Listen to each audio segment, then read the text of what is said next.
Starting off with some breaking developments coming in right this minute. India has responded to the UN statement which criticized the country for seeking deputation of Rohingya refugees.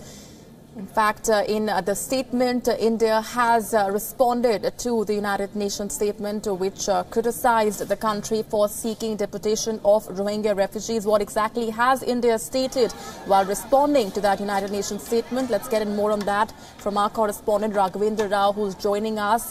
Raghavendra, what exactly has India said?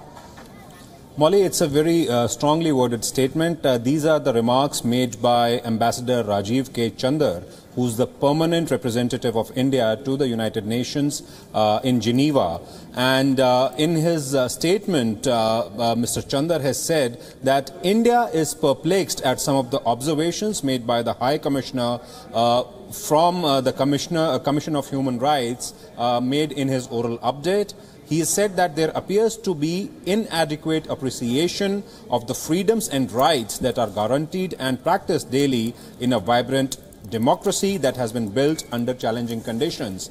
And more importantly, Mr. Chander has gone on to say, as far as the Rohingya crisis is concerned, he has said that like many other nations, India is concerned about illegal migrants, in particular with the possibility that they could pose security challenges. Enforcing the laws should not be mistaken for lack of compassion. He then goes on to add that it is also surprising that individual incidents are being extrapolated to suggest a broader societal situation.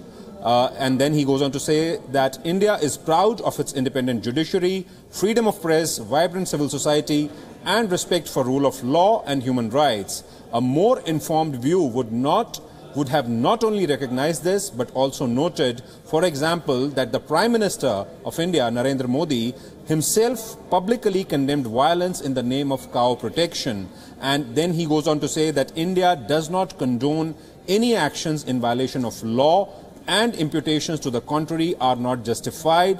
Then he has also touched upon the Kashmir issue by saying that India has also noticed that the issue of human rights situations in the Indian state of Jammu and Kashmir has been raised, and it is a matter of regret that the central role of terrorism is once again being overlooked.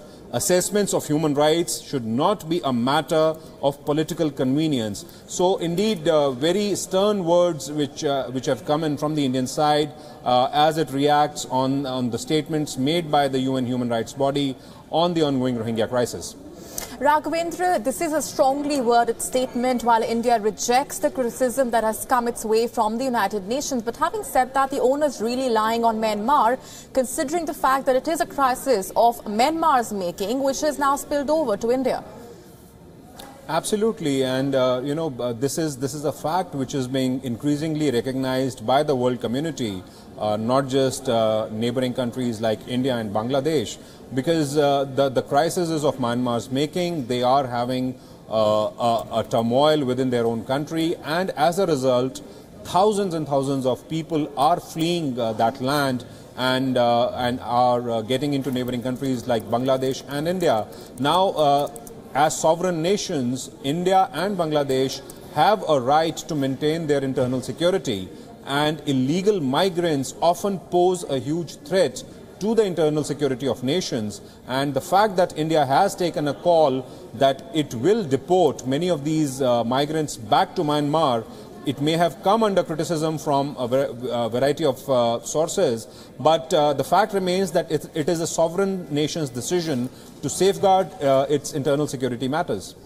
All right, we're going to leave it there for the moment, Raghavendra. Appreciate those inputs and details coming in on how India has responded and, in fact, rejected the criticism that's come in from the United Nations.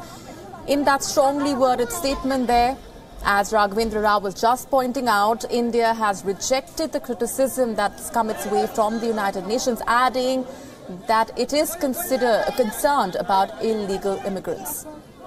Let's now take a listen in to what Rajiv Chandrasekhar had to say on the issue. India is concerned about illegal migrants, in particular with the possibility that they could pose security challenges. Enforcing the laws should not be mistaken for lack of compassion. It is also surprising that individual incidents are being extrapolated to suggest a broader societal situation. India is proud of its independent judiciary, freedom of press, vibrant civil society, and respect for rule of law and human rights.